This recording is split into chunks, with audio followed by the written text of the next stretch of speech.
Imagine staring death in the face and somehow walking away unscathed. Have you ever wondered how some people survive situations that seem completely unthinkable? Was it fate, a miracle, or just pure luck? From plane crashes to impossible escapes, these unbelievable survival stories will leave you questioning reality. Would you have made it out alive? Stay tuned, because these real-life, near-death experiences will blow your mind. Viewer discretion is advised. The Mukatui siblings. In 2023, 4 siblings, Leslie, 13, Selene, 9, Tien, 4, and Kristen, just 11 months, became the focus of an extraordinary survival story. Their small plane crashed deep in the Amazon jungle, leaving them stranded in one of the most unforgiving environments on Earth. The tragedy claimed the lives of all adults on board, including their mother. Left alone, the siblings faced immense challenges as they struggled to survive for an incredible 40 days before being rescued. Despite their young ages, the siblings demonstrated remarkable resilience and resourcefulness. They survived by consuming seeds, roots, and a limited supply of farinha flour, a cassava-based food. Their knowledge of edible plants and survival skills likely came from growing up in the remote regions of Colombia, where such skills are a part of daily life. The Amazon jungle is home to countless dangers, including venomous snakes, jaguars, and relentless mosquitoes. In addition to these threats, the siblings had to contend with heavy rain, extreme humidity, and the emotional toll of their situation. Yet, they stuck together, comforting and supporting one another. Their bond was undoubtedly crucial to their survival. Their story took a miraculous turn when Colombian soldiers, guided by indigenous trackers, found them. Dehydrated, malnourished, and weak, the children had defied all odds to stay alive. News of their survival spread worldwide, capturing hearts and inspiring countless people. Think luck or fate was on their side? Smash the like button and subscribe for more mind-blowing survival stories. Martunis. In 2004, the Boxing Day tsunami devastated Indonesia, causing great destruction and loss of life. Among the survivors was a 7-year-old boy named Martunis, whose extraordinary survival became one of the most remarkable stories from this disaster. Swept away from his family, Martunis endured 21 days alone in a swamp, defying all odds with incredible determination and resilience. Moments before the tsunami hit, Martunis was playing football with friends when the 9.1 magnitude earthquake rippled through Aceh. Rushing home, he summoned his mother and 2 sisters, and together they fled, hoping to escape the impending disaster. Chaos unfolded as the family sprinted to board a pickup truck. Tragically, the deadly waves separated them, marking the last time Martunis would see his mother and sisters alive. In a 2024 interview with Save the Children, Martunis recounted how he clung to life in the face of overwhelming odds. He stayed afloat by grabbing onto mattresses and other debris swept past him, using anything within reach to avoid drowning. He drank water from puddles to stay hydrated and scavenged food packs, including noodles and snacks washed ashore by the waves. Finding shelter on a piece of debris kept him above the swampy water and gave him a slim chance of survival. Despite his young age and the dire consequences, Martunis refused to give up.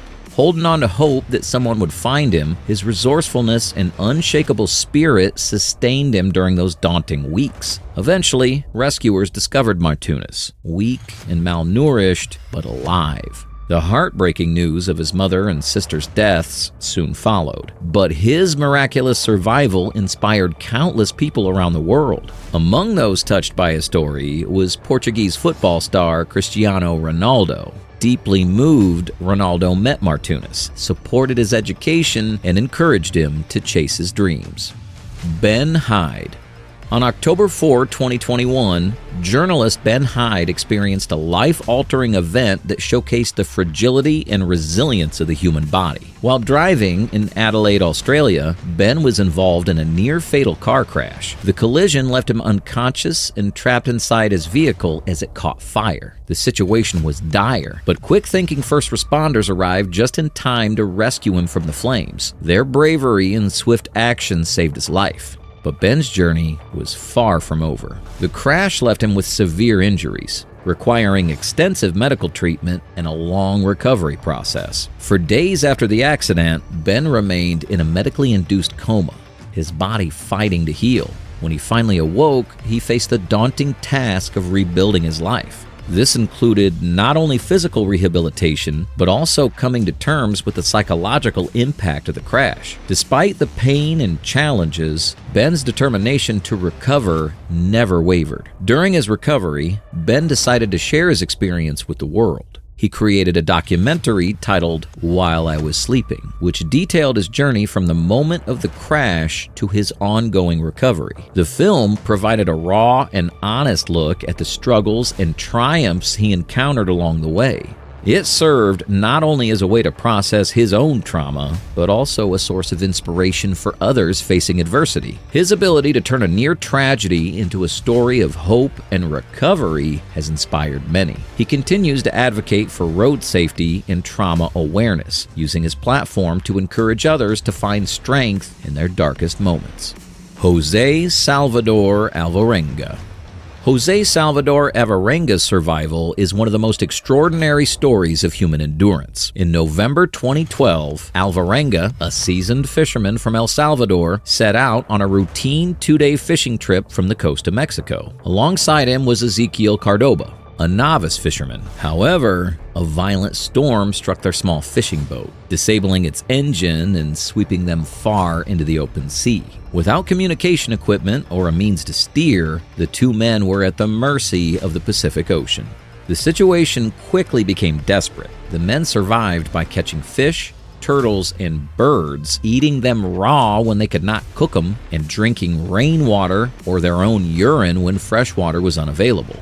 Ezequiel, unable to stomach raw food, began to deteriorate. After a few months, he succumbed to starvation and dehydration, leaving Alvarenga alone on the drifting boat. He kept Cordoba's body for 6 days, unable to part with his only companion, before finally releasing it to the ocean. Alvarenga's mental and emotional strength played a significant role in his survival. To stave off loneliness and despair, he spoke to himself, prayed, and daydreamed about food, family, and friends. He also used his fishing skills to trap marine life and relied on the unpredictable ocean currents to sustain him. After 14 months adrift, covering over 6,700 miles, Alvarenga's boat washed ashore in the Marshall Islands, where he was found by locals. He was malnourished, weak, and deeply sunburned, but alive. His survival defied all odds, as experts noted that enduring over a year at sea is nearly impossible. Alvarenga later recounted his journey in the book 438 Days, an extraordinary true story of survival at sea. Julian Kepke. On December 24, 1971, 17-year-old Julianne Kepke and her mother Maria were flying on Lanza Flight 508 from Lima, Peru. They were on their way to a remote research station in the Amazon rainforest where Julianne's father worked as a zoologist. But during the flight, the plane flew into a powerful thunderstorm. Lightning struck the plane, causing it to break apart mid-air at about 10,000 feet. Incredibly, Julianne survived the fall, still strapped to her seat. The dense jungle canopy helped slow her descent. When she woke up, she found that she had a broken collarbone, a deep cut on her arm, and other injuries. She was in shock, but quickly realized that she needed to survive on her own.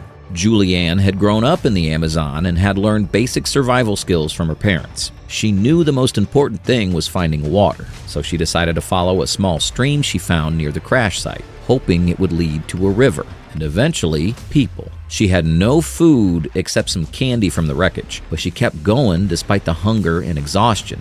The jungle was full of dangers. There were poisonous snakes, biting insects, and the hot, humid weather. At one point, her arm would become infected with maggots, but she kept moving.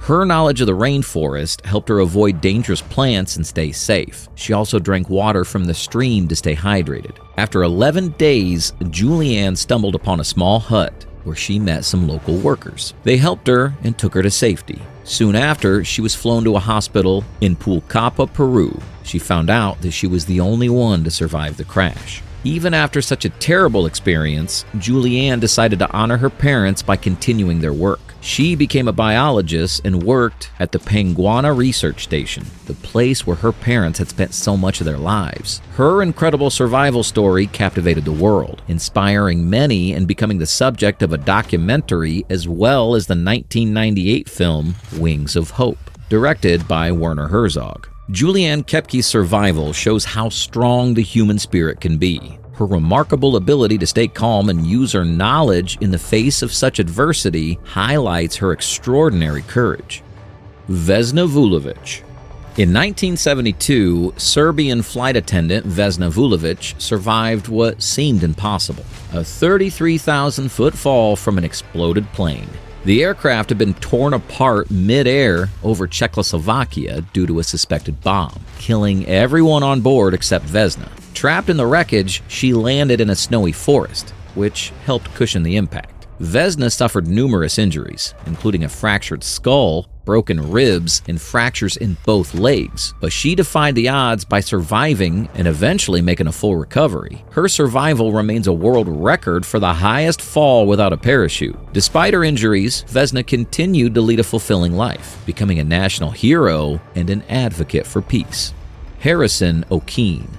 In May 2013, O'Keene, a 29-year-old cook, was aboard the Jascon 4 tugboat, assisting an oil tanker approximately 20 miles off the Nigerian coast. Early one morning, as he prepared for the day, a sudden and powerful wave struck the vessel, causing it to capsize and sink rapidly to the ocean floor, settling at a depth of about 30 meters, 100 feet.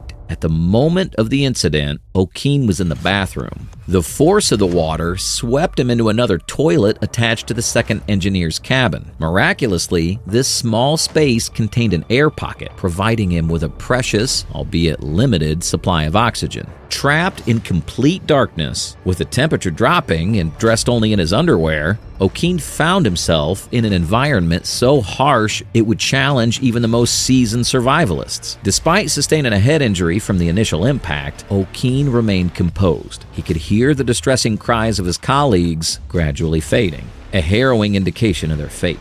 Determined to survive, he utilized his practical skills to improve his situation. Spotting a vent, he broke it and used a piece of the vent steel to open the door, allowing him to access the second engineer's cabin. There, he found 2 life jackets, each equipped with a torch, which he used to navigate the submerged corridors in search of an escape route. Understanding the importance of conserving energy and maintaining a clear path back to his air pocket, O'Keene tore strips from some coveralls he found, fashioning them into a rope. He secured one end to the cabin door, ensuring he could safely return after each attempt to find an exit. His resourcefulness led him to ration a tin of sardines and a can of cola he found, providing just enough sustenance to survive his ordeal. For nearly 60 hours, O'Keene endured these conditions, his hope sustained by faith and sheer willpower. On the 3rd day, he heard the sounds of divers sent to recover bodies. Mustering his remaining strength, he tapped on the steel walls to alert them. Initially, the divers were startled when a hand appeared on their monitor, assuming it was another corpse. However, when O'Keene reached out and grabbed the diver's hand, they realized he was alive, leading to his dramatic rescue. After his rescue, O'Keene went through a 60-hour decompression process to safely adjust to normal pressure. This was necessary to avoid dangerous health issues caused by being in a high-pressure environment for so long. His survival was deemed miraculous, with experts noting that enduring such conditions at that depth for an extended period is unprecedented. Reflecting on his experience, O'Keene expressed a renewed appreciation for life and even a deeper connection to the sea. He later pursued a career in diving, embracing the very element that had nearly claimed his life. Aaron Ralston.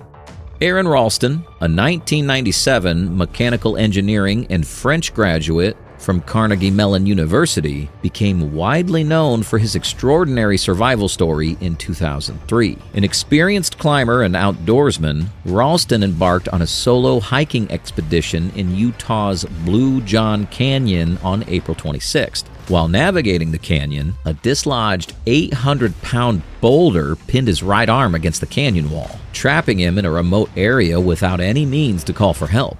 Over the next 5 days, Ralston made numerous attempts to free himself, including trying to move the massive rock and using his limited supplies to survive. As his situation grew more dire, he realized that drastic measures were necessary. On the 5th day, he broke the bones in his forearm and, using a dull pocket knife, amputated his arm below the elbow. After freeing himself, Ralston rappelled down a 60-foot cliff and hiked approximately 5 miles before encountering other hikers who helped him reach safety. Ralston's ordeal and remarkable self-rescue garnered international attention, highlighting his resilience and determination. His background as a mechanical engineer and his analytical problem-solving skills, honed during his time at Carnegie Mellon, played a crucial role in his survival. To stave off hypothermia during the nights in the canyon, he wrapped himself in his equipment, showcasing his ability to adapt and utilize available resources effectively. Friends and former classmates were not surprised by Ralston's bravery.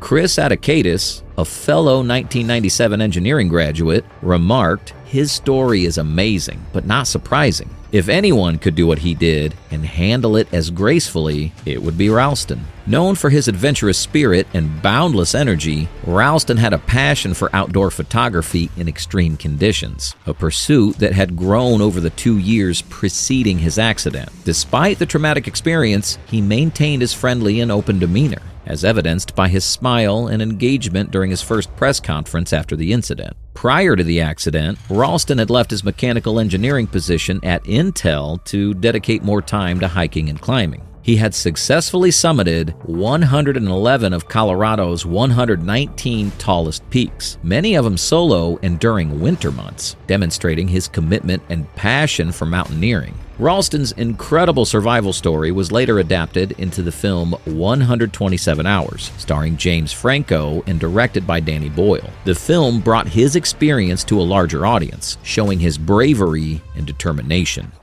If these stories inspire you, hit the like button and subscribe to stay updated on the rest of this unbelievable series.